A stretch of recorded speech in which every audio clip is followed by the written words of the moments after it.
I don't know if it's because I'm sick or a combination probably of sick and aging. But I've noticed in the last few retreats I've done, I will go to my room and write a Dharma talk because I like to speak very currently rather than using old talks. And, sometimes the downside is that they're not exactly polished. Sometimes the upside is that they're spontaneous, And I'll write a talk and come and give it. And in the last few retreats, one at Spirit Rock and this one, I've noticed that I'll start and then my mind just stops working. I just can't even follow what I've written. And it doesn't make sense. And the harder I try, the worse it is. And I've noticed that my talks have been a little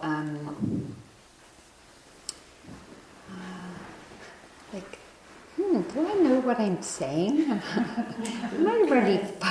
Is this coherent? So, to acknowledge the impermanence of our own minds, because at least for now, whether it's temporary or permanent, that's what's happening.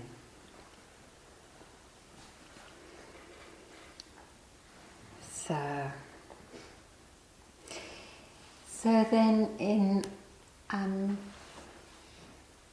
respect of the aging process and that invitation for relinquishing any sense, that place where we've built an identity around, I can write a Dharma talk and give it. I'd like to invite our most wise member of our community in terms of having lived the longest to come and begin our evening with a dedication. And I'm wondering who that is. It might be me. And so takes it? How old are you, DJ? Again? 71. 71? Anyone topping 71? Great, DJ. We'd love to have you come and dedicate this evening. And enjoy the respect and veneration.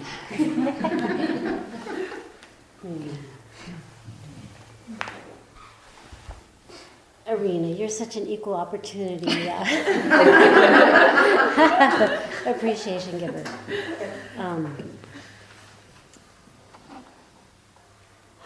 Well, I feel so privileged to be here, and I think that all of us do. Here we are in this beautiful location. It isn't raining. Hearing the Dharma, being invited every moment to come back to the present, and I just wish the same for all those people who can't be here. That's my wish. May they experience some of the fruits of our practice.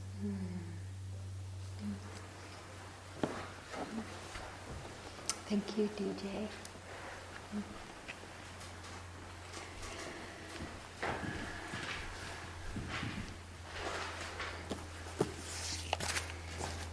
So I'd like to begin with when I first read it, feeling somewhat depressed.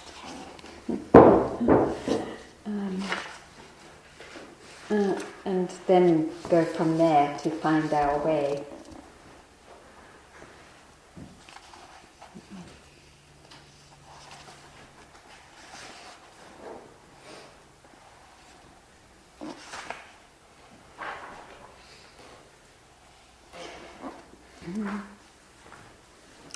This is what the Buddha says: Bhikkhus, that one shall here and now make an end to suffering, without abandoning the underlying tendency to lust for pleasant feelings, without abolishing the underlying tendency to aversion towards painful feelings, without rooting out the underlying tendency to ignorance in regard to neither painful nor pleasant feelings, this is impossible.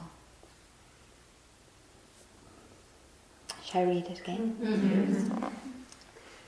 Bhikkhus, that one shall here and now make an end to suffering, coming to enlightenment, without abandoning the underlying tendency to lust for pleasant feelings, without abolishing the underlying tendency to aversion towards painful feelings, without rooting out the underlying tendency to ignorance or confusion in regard to neither painful nor pleasant feeling, this is impossible. What was that last few words? Without rooting out the underlying tendency to confusion in regard to neutral feelings, this is impossible. Oh. So he's saying it's impossible to free ourselves without challenging this dynamic of wanting, lusting, craving, clinging for pleasant sensations, being aversive, hating, turning away from unpleasant sensations or feelings, getting lost, bored, confused with neutral or neither pleasant or unpleasant sensations, that it's impossible to come to freedom without challenging this dynamic. So just to remind us that when the Buddha came to enlightenment, and it said that he saw everything a mind can see, that his first Dharma talk was very directed towards the central theme in our life, which is our suffering, and then its ending. So he framed suffering and the ending of suffering in the Four Noble Truths. He acknowledged suffering, that there are unpleasant feelings, and he framed that as getting sick, being with people that we don't like, not being with people that we like, dying, giving birth. So he used those examples and said, here are these experiences that we experience as unpleasant. And then the second noble truth is, and the root cause of suffering is not the unpleasant per se. Well, he didn't say that, but he says this in other places. It's not the unpleasant per se, it's our wanting it to be different, that's the suffering. So he's taking this aspect of life, pleasant, unpleasant, or neither pleasant or unpleasant, and really making it profoundly central. Because he's saying that unless we notice it and the habitual dynamic that arises from it, there is always suffering, and that actually it's impossible to free ourselves from our suffering unless we begin to explore the dynamic. So, to remind us again that so now I want to backtrack a little bit as a reminder of why is the body mind constituted in this way? in each moment of consciousness, there is always the experience of pleasant, unpleasant, or neutral. That moment of consciousness is not something that just is central in our being. It is based in our sense bases. So there's ear consciousness. And when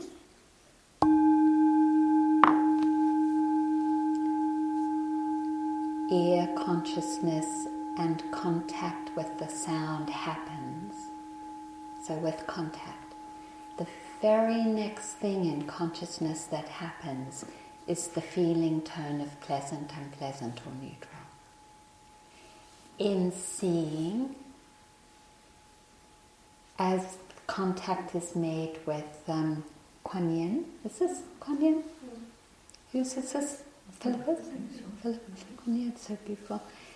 In seeing that, in that moment of contact with eye consciousness and the object, there is the feeling of pleasant, unpleasant, or neutral. With smelling,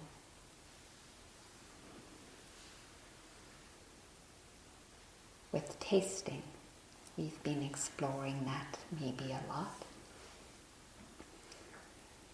With the sense of body, temperature, touch, with touch in the body. And the sixth one is with the mind. And each experience in the mind, a thought or an emotion, has that feeling to it. So the Buddha is saying that we are very conditioned. We are a very conditioned expression of life, like a rainbow. And a rainbow comes into being because there are the conditions of moisture and sunlight and maybe pressure or some other things, I'm not sure. And when they're the right conditions, then a rainbow comes into being. But it's totally dependent on those conditions. We are like that too. We need more than 5 minutes of oxygen. We need water. We need nutrients. We also are a being, a coming together of what the Buddha calls the 5 aggregates. Just like that rainbow, that come together when they're the conditions of touch for a baby, nutrients, oxygen, a small range of temperature, right? Those are some of the very basic things that life, that we as a human being needs. We come together and like sunlight and moisture, what comes together is physicality, feeling, pleasant, unpleasant, or neutral, perception, karmic formations, the bundle of thoughts and feelings, and consciousness. That those factors come together according to conditions, and we exist temporally according to those conditions continuing. And if any one of them falls away, then we fall away. So the Buddha is saying that there isn't a self that is independent of those conditions. That we are this rainbow. And each one of us a particular, beautiful, unique rainbow expression, but still dependent on conditions. Why he said looking at feelings is so important, and why it's impossible to come to liberation without looking at the dynamic of feelings and the reaction to it, is that when we react to this constant expression of feelings through the sense bases, there is lusting or aversion, craving or thirsting or desire or wanting and aversion. And that dynamic screens the reality of our conditionality. And it screens it in such a way that we think that we are rainbows that are not conditioned and that we're going to last forever. And in thinking that we're going to last forever and that we're not conditioned, because that's what lusting for or not or hating does, is that we build this whole defense around protecting this being that we think is separate from nature and the force of nature, separate from the laws governing it, and we have to defend and protect it.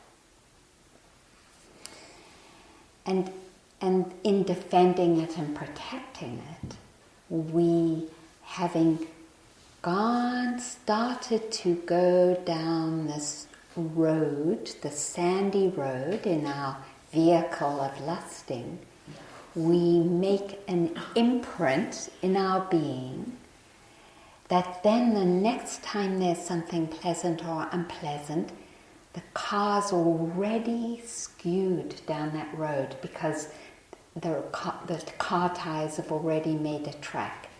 And then again and again and again. Now consider that we've been living for eons according to the Buddha. So we think that the Grand Canyon is deep, nowhere near as deep as the imprints in our mind from our lusting and our aversion and the sense of solidity that comes from it. So, when we look at the world and when we look at ourselves, and in the interviews today I've said a number of times, so we're not enlightened, so of course we're going to hit this, right? We're not enlightened, of course we're going to hit it. So just to acknowledge, this, it's a big thing.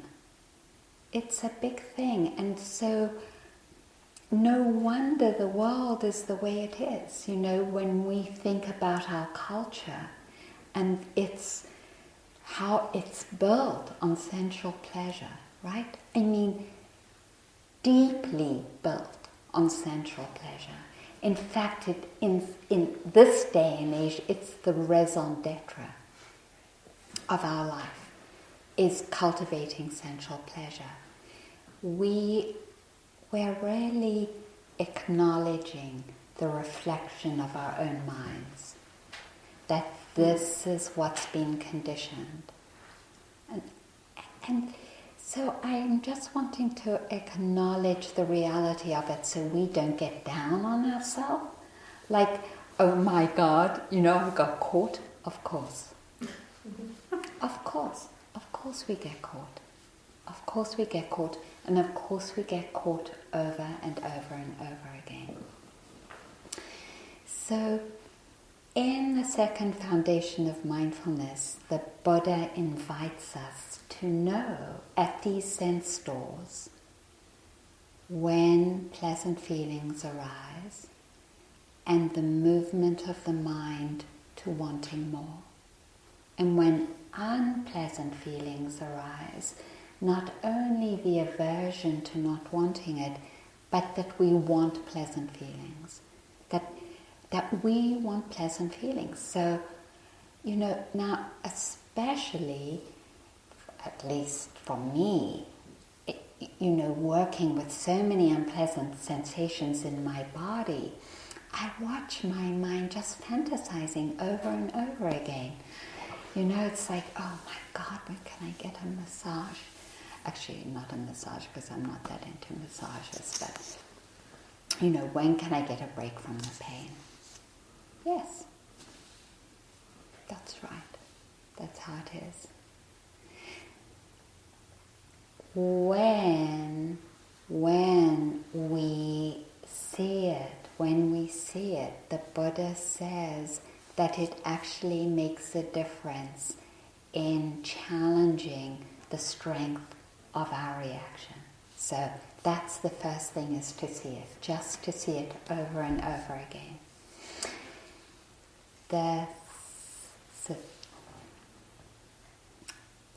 Then there is another perspective to look. And I found this particularly helpful, which is, well, that's true. I notice it over and over again. I notice aversion over and over again, but sometimes it doesn't feel like I'm getting anywhere, or I notice my craving over and over again. And I was thinking about that, and I was thinking about, what Joseph was saying about, and there are all these other paragraphs where the Buddha is exhorting us to renounce, the seeking of pleasure. And I'm like, well, why is it so difficult? And it's difficult because the Buddha believes that we're all born with ignorance. Now, that's different than a lot of the new psychological perspectives. And I've heard it in many places, even from Dharma teachers, that when we're children, we're innocent.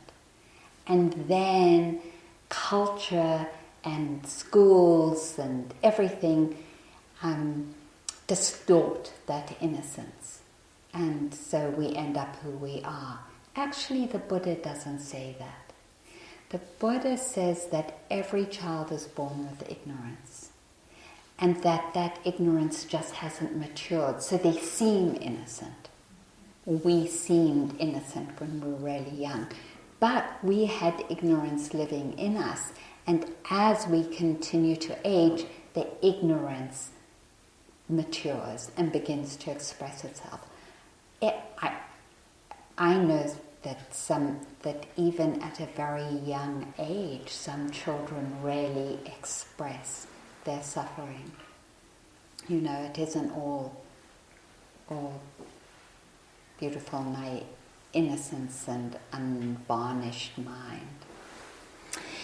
So when someone said to the Buddha, well, there has to be a beginning. If we've all inherited ignorance, where did it begin? And he and other people said there's no beginning to it. As long as there's life, there's ignorance. That you could not see a time when there wasn't ignorance. And I think that goes a long way to explaining ourselves and our cultures. And actually, in some ways, at least to me, it feels like a relief. Like, okay, each one of us are born with ignorance, and our cultures, in part, are expressions of ignorance. There's different definitions of ignorance. One is seeing the beautiful in the unbeautiful, seeing pleasure as beautiful. The other is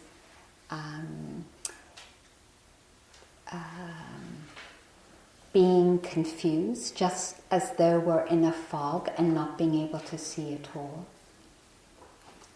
The other is seeing permanence in the impermanent. And satisfaction in the unsatisfactory. So those are the traditional definitions of ignorance. I like the underlying, at least this is what I find for myself, the underlying sense of insufficiency or inadequacy. And you've heard me mention the definition of dukkha, and the definition of dukkha or suffering is a spoke that doesn't fit. This is the Pali, the traditional definition, is a spoke that doesn't fit properly into the center of a wheel. And so when the wheel goes, when the spoke is turning, the wheels keep slipping. It's like it's not a good fit. That sense of not feeling a good fit, we can give all kinds of expressions to it. I don't feel at home. Wherever I am, I don't feel exactly I fit in. I feel separate or lonely or a stranger in some way. Or in some way my life never feels totally fulfilling. Even though I have a great job and I have a great lover and my health is good, and when I look at things in the world, there's something that it's not contented. Or I feel inadequate. There is something not adequate in my life and in myself. There's a sense of inadequacy. So according to our karma and our history, there is the sense of not fitting or insufficiency or inadequacy that is there at the root of every human being who isn't awakened. And I think that is hugely important because that is a driving force. That is a huge driving force, because when we believe that, which we do, because that's a definition of ignorance, when we believe that, the momentum out of that is to alleviate it through pleasure and avoiding pain. That is the expression and momentum of the behavioral characteristics of ignorance. And that's why the Buddha says that the root is ignorance, and out of ignorance comes greed, hatred and delusion. That's the root condition and expression of suffering. And then in that greed, hatred and delusion, there is this continued misperception because we're not seeing things correctly. And so we keep, this is it's heartbreaking. Because we don't see things correctly and we're believing this, we keep going down the wrong road. And that's why I'm assuming who knows if this is really true, but the reason for the story is that when the Buddha came to enlightenment and he was just practicing in the forest, and a deva came down and said, "Will you teach us?" He said, "No." He said, "It's too lost. The world is too lost. The world has gone down that road deeper than the Grand Canyon, and I can't. It's too lost." And who knows? But so the Deva asked 3 times, and the Buddha finally said, the Deva said, "Aren't there some people who aren't so lost?" And the Buddha looked into the world and said, "Yes." And the Deva said, "Won't you teach for them?"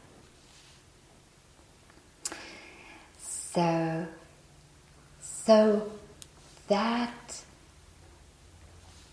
choice to drill oil by fracking, that is just the expression of being lost. No different than ours when we decide to have a hot tub because we're sick and tired of what's unpleasant. Same thing. They just happen to have a lot of power in their decision making, but the dynamic is the same. That movement towards pleasure, and that pleasure can look like control, right? Like, doesn't control give us some kind of pleasure? I was cooking with a friend and she said, no, you can't cook kale that way. Well, I do, but just that, you're in your own kitchen and you see your friend cooking kale in a certain way and it's so habitual. No, my big thing is, because driving is so uncomfortable for me, because maybe if I owned a Mercedes, it wouldn't be uncomfortable, but because I don't, it's bumpy and it hurts my back and they're stopping and starting and it's just unpleasant. So I'm driving, this happens a lot. I'm with a friend and we're like, oh, let's just go in one car. And we're going to a restaurant or a movie or something. And I'm like, that is not the quickest way to go. And that urge to control the way we go, it is visceral. Trying to avoid unpleasant sensations. So we're all doing it, When there is that belief that pleasant sensations in some way will alleviate the sense of inadequacy. What is beautiful about opening to difficult feelings in particular, because it's much easier than pleasant sensations, is that it takes us down to that place, underneath the storyline, underneath the aversion, underneath the anger of not wanting. There is that sense of emptiness, of a sense of insufficiency or inadequacy, and we can touch it. And in touching it, it's in some way mitigated, or that tiny bit from that place of touch is healed. And that changes, and we know this already, that changes the intensity of the identification with pleasant or unpleasant. So hasn't there been a time when you have experienced like we're just feeling really good, like maybe we've hiked or we've just listened to beautiful music. I listened to Daniel Barenboim, he created this orchestra with Israelis and Egyptians, Libyans, Saudi Arabians and Palestinians as a way to try to address the incredible hatred between those cultures. He created this orchestra, and so Ruth, because I went to visit my teacher Ruth at Christmas, said I was trying to find a way for us to be with her because she wasn't coming into the meditation hall. And she had mentioned this orchestra, and I said, why don't we listen to the music together? So that was a way we could all be together, the students and Ruth. So we listened to the music. It was so moving and beautiful, seeing this community of people who don't usually come together, and playing Beethoven. And that moment of really feeling mindful to the pleasantness and the opening of the heart and mind, in that moment, or when we've jogged or swum or whatever it is, there's more resilience in holding what is difficult and unpleasant. So the times when there isn't ignorance playing out, we find that there's more resilience and strength to refrain from that dynamic. And we know already that when we're tired, and I've explored this with some of you, when we're tired, when we haven't slept well, there's less resilience. Isn't that true? And we're like, forget it. We are caught in the drive for pleasure, for pleasant experiences. That's just how it is. So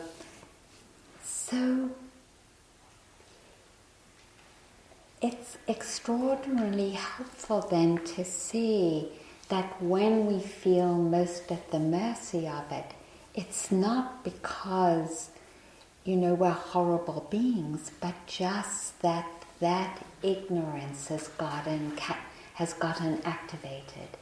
And so another place where it gets activated is around oppression. Because oppression solidifies or feeds that sense of insufficiency or inadequacy. Any trauma does that. And so that dynamic is activated and there's less resilience and capacity to deal with the ongoing pleasant or unpleasant. So I know for myself, when my trauma has been activated, I'm like, there's hardly any negotiation space. I have to have pleasant. So it's not bad or good, but just noticing it. And it's important to nuance it. The most important thing is to keep challenging that basic insufficiency. And that's why the Buddha at the very beginning, traditionally, at the very beginning of every retreat, and at the very beginning of every day, like when I was in the monasteries, takes a refuge. Because by patterning, by giving the mind another driveway, we are beautiful beings. We are beautiful beings with the capacity, and that's what makes us beautiful, to love unconditionally and to see without distortion. We are that. And we have some traditions, for example, like the Tibetan tradition, where you do 100,000 prostrations. When I was in the monastery in Kathmandu, I think I got to 5,000 in 2 months, where you are bowing down to, a visualization of a deity, so that at some point you become one with the deity, and you are that. And that road has been through every single bowing down and every single mantra. You create that path into the mind. And it takes 100,000. Actually, I heard Trulson Alioan saying that she has done 500,000 mantras and prostrations to the different deities. So, not just to I just want to acknowledge that this task is a beautiful task and a big task, and not to get down on ourselves when we find ourselves being caught. I think prostrations are beautiful. I think mantras are beautiful. I happen to love mindfulness as in how it helps us in a different way to the same place, which is to keep seeing it, to cultivate awareness through lifting, placing, shifting, in-breath and out-breath, to use the simple techniques and other ones to see.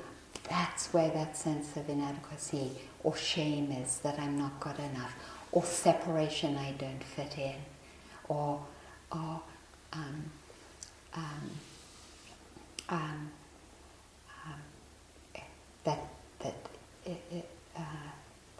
I'm not content enough, I need no pleasure, whatever it is. To see it and to see it and to see it. And that's what the Buddha invites us to in the foundations of mindfulness. To keep seeing it, to keep seeing it, to keep seeing it. And here's the thing that he doesn't mention that is so lovely, which is in seeing it, to kind of like gold star. Celebrate the seeing. Celebrate it. Because that's how the purification happens. So we, in misunderstanding our meditation practice because of ignorance inside of us, because of this culture and the way meditation is framed in this culture, we, even though we've heard lots of Dharma talks, and I include myself in this, when we sit and it's all unpleasant, it's like, what a terrible meditation. Oh, that was such a terrible meditation. And when the breath is smooth and easy, oh, that was so good. That was so good. Yeah, and so it's like, but a bad meditation has nothing to do with unpleasant sensations in the mind or in the body, because that's the nature of life. What's important is noting it. And if you note it, it's good. And the blessing of unpleasant sensations is that it's hard to escape. So then you get to note a lot. So I have a friend who is the personality types, there's greedy, aversive, and deluded. So greedy personality types see what's pleasant a lot and often surround themselves with pleasure if they have those resources. And aversive people are seeing what's unpleasant a lot, and deluded people are confused. So I have a friend who's greedy, and she happens to have the resources to have a lovely house. She has a hot tub. Her house is in the country.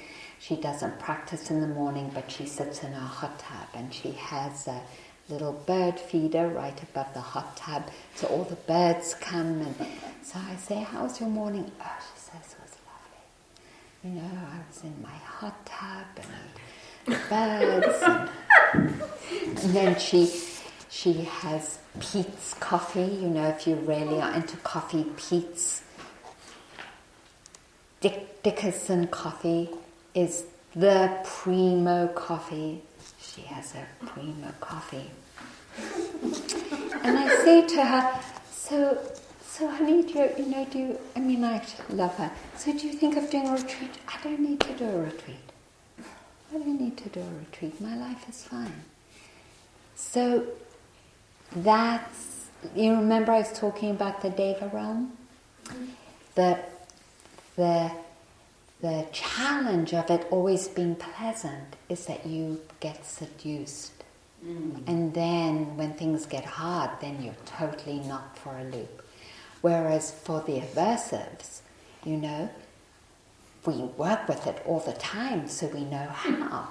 So I want to tell you the story. So I'm like super aversive, right?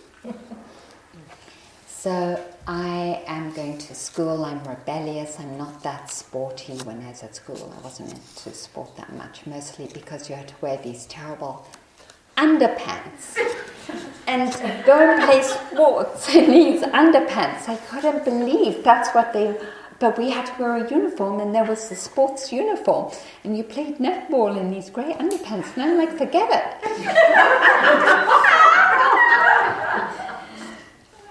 So I wasn't that sporty. But there was this Australian woman, like almost 6 foot, strong, big, who was sports captain for netball and swimming and tennis. And we decided to go and do the Oxfam March. You walk 30 miles one night through the streets of London, and you get people to say that you're going to do it. Well, she got tons of money because they thought she'd be able to do it. And I didn't get that much, but my parents came through and they gave me some money and so on. So we start out on our walk. And probably about 15 miles in, she starts really complaining. I don't know, that's like really hurting my feet. And, she was a greedy personality. She didn't know how to work with pain. So by 20, she dropped out. But because I was so used to working with unpleasant sensations, I could hold through. So just to say, that this thing about, if it was just pleasant, it would be okay. The Buddha's saying no. Because we get seduced into thinking that's the be-all and end-all, and it doesn't give us the resources to deal with the reality of life, which is we're all going to get sick and die. And even if we don't get sick, we're going to die. And the process of dying is, we can't guarantee it's going to be comfortable. So, and that life isn't. I mean, there's no such thing as a perfect life. And so we have to develop the resources to find how to live in peace, this highest peace that he talks about. And the biggest resource is to begin to notice what the mind does in the relationship of pleasant, unpleasant, or neutral.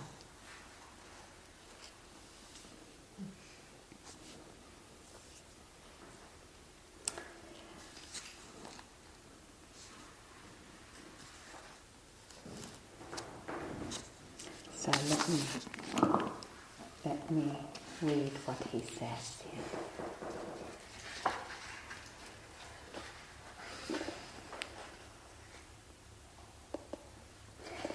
Being contacted by that same painful feeling, one harbors no aversion to it. Being contacted by painful feeling, one does not seek delight in sensual pleasure. If one feels a pleasant feeling, one feels it detached. If one feels a painful feeling, one feels it detached. If one feels neither a painful nor pleasant feeling, one feels it detached.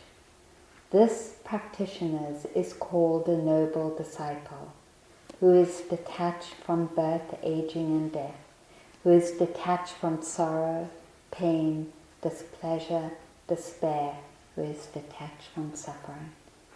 This practitioner is the distinction, the disparity, the difference between the practitioner and the uninstructed worldling.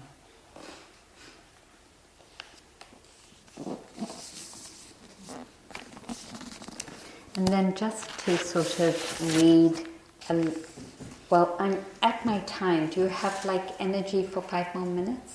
Yes. Okay. This is, I wanted to read this story because it was the change in perception. It's a story of a change in perception.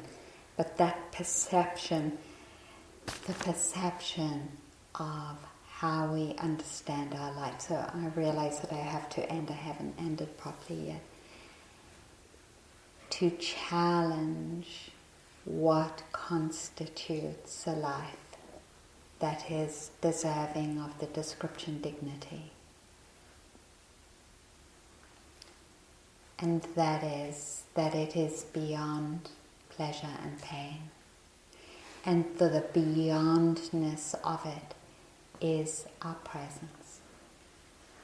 Just the presence and mindfulness of the knowing, that it is knowing that is our refuge and the grounds for dignity and respect. Just the knowing. In the same way that when we are with a friend or a teacher who really listens to us, and we feel seen, and in that being seen, we feel that dignity.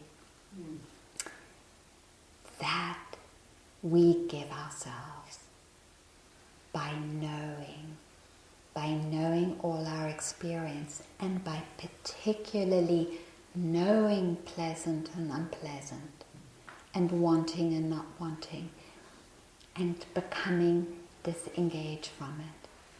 The Buddha uses the word detached, disengaged. Not that pleasure is wrong, but disengaged from thinking it is what will give us dignity, because it isn't. It can never give us dignity. It is the knowing that does. And that's what constitutes the heart of this path. That's what a noble disciple is. One who is imbued with knowing. And the knowing becomes the refuge. So when I say to you, notice the sensations, now turn towards your mind and know your knowing. We are turning to that ultimate refuge. And in those moments, when knowing knows knowing, we begin to sense that home, right? Have you felt that? That touch of home when the knowing is really strong and we're like, yes, this is the mind and body lit up, awake.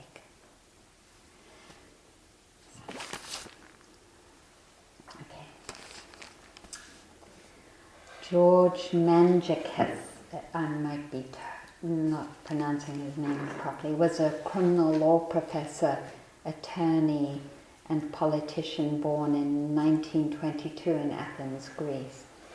After a military junta seized power in Greece in 1967, he provided legal defense for students and workers targeted by the regime. In 1969, he was arrested on charges of terrorism, interrogated and tortured. So, he says, I had been kept in solitary confinement for 4 months. I hadn't seen a soul through that period, only uniforms, inquisitors and jailers. One day I noticed 3 mosquitoes in my cell.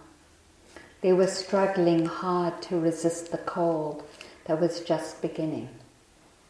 In the daytime they slept on the wall, and at night they would come buzzing over me. In the beginning they exasperated me.